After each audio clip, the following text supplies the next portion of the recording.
Jauh sebelum Romulus dan Remus yang melegenda, bahkan sebelum tembok kota Roma itu sendiri berdiri, ada sebuah kota bernama Pallantium. Bertengger di atas Bukit Palatine, salah satu dari 7 bukit Roma yang terkenal, Pallantium konon merupakan pusat kebudayaan Yunani di jantung Italia kuno.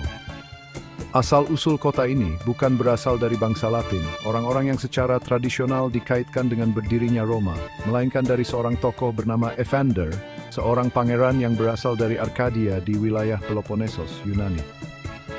Menurut mitos, Evander tiba di Italia beberapa generasi sebelum Perang Troya.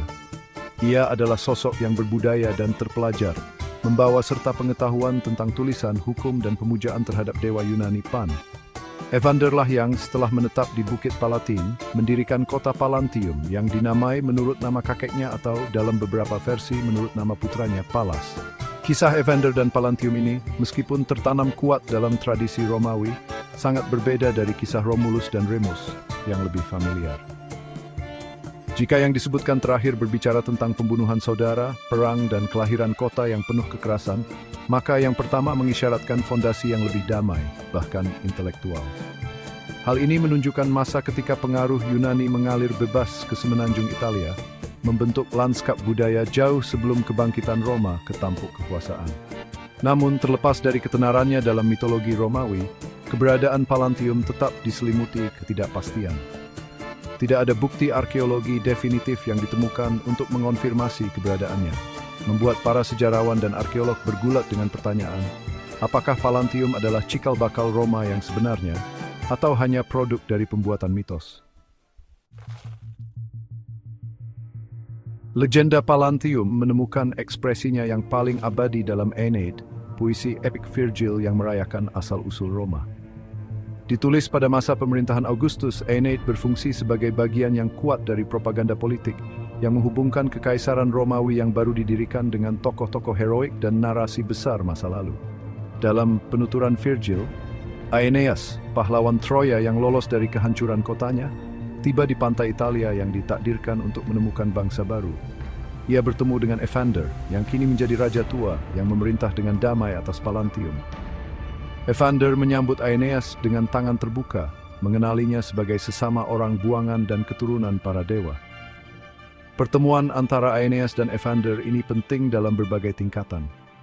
Hal ini membangun hubungan genealogis antara bangsa Troya yang diwakili oleh Aeneas dan para pendiri Roma di masa depan. Selain itu, hal ini memposisikan Pallantium, kota Evander, sebagai pendahulu langsung dari Roma, yang mengilhami kota yang belakangan dengan warisan dan gengsi budaya dari pendahulunya. Virgil berusaha keras untuk menekankan karakter Arkadia dari Pallantium. Ia menggambarkan penduduknya terampil dalam musik dan kegiatan pastoral, yang mencerminkan citra Arkadia yang indah dalam sastra Yunani. Melalui deskripsi ini, Virgil secara implisit menghubungkan asal-usul Roma tidak hanya dengan kehebatan bela diri bangsa Troya, tetapi juga dengan tradisi intelektual dan artistik Yunani. Kisah Pallantium dan hubungannya dengan berdirinya Roma tidak terbatas pada Aeneid karya Virgil. Penulis kuno lainnya, baik Yunani maupun Romawi, menggunakan tema-tema ini dalam karya-karya mereka sendiri, yang memperkuat legenda tersebut dalam ingatan kolektif masyarakat Romawi. Dionysius dari Halikarnassus, seorang sejarawan Yunani yang menulis pada abad pertama SM, memberikan catatan rinci tentang Pallantium dalam karyanya, Roman Antiquities. Ia menggambarkannya sebagai kota yang berkembang, dengan benteng yang kuat dan lokasi yang strategis di Bukit Palatine. Dionysius, seperti halnya Virgil, menekankan asal-usul Yunani dari penduduk Pallantium dan hubungan mereka dengan Evander. Livy, seorang sejarawan Romawi yang menulis pada masa pemerintahan Augustus, juga menyebutkan Pallantium dalam karyanya yang monumental, Ab Urb Condita Libri, buku-buku dari pendirian kota.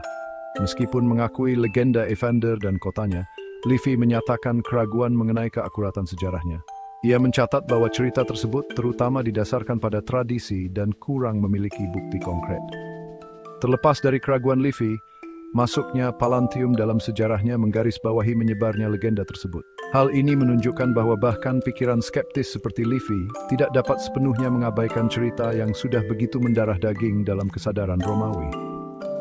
Kisah Pallantium, entah berakar dari fakta sejarah atau tidak, telah menjadi bagian integral dari narasi Roma tentang dirinya sendiri. Legenda Pallantium melampaui ranah mitos dan sastra, meninggalkan jejaknya pada praktik keagamaan Romawi. Lupercalia, sebuah festival populer yang dirayakan setiap bulan Februari di Roma kuno, secara tradisional dikaitkan dengan asal-usul Arkadia di kota tersebut. Lupercalia adalah festival kesuburan yang ditandai dengan pengorbanan ritual penyucian dan praktik aneh, di mana para pemuda yang mengenakan kulit kambing akan berlari di jalanan sambil mencambuki orang yang lewat dengan potongan kulit kambing. Ritual yang tampaknya aneh ini konon mendorong kesuburan dan menangkal roh jahat. Hubungan antara Lupercalia dan Pallantium terletak pada sosok Faunus, dewa Italia yang diasosiasikan dengan para gembala, kesuburan, dan alam liar. Faunus dalam mitologi Romawi sering disamakan dengan dewa Yunani Pan, yang oleh Evander dianggap sebagai dewa yang diperkenalkan ke semenanjung Italia. Asosiasi Lupercalia dengan Faunus dan Pan, ditambah dengan penekanan festival pada kesuburan dan penyucian, membuat beberapa penulis kuno menyarankan asal-usul Arkadia untuk ritual tersebut. Mereka berpendapat bahwa Lupercalia adalah sisa-sisa praktik keagamaan yang dibawa ke Italia oleh Evander dan para pengikutnya, sebuah hubungan nyata dengan warisan Yunani yang tertanam dalam mitos fondasi Roma. Hubungan ini, meskipun spekulatif, menyoroti pengaruh abadi dari legenda Pallantium.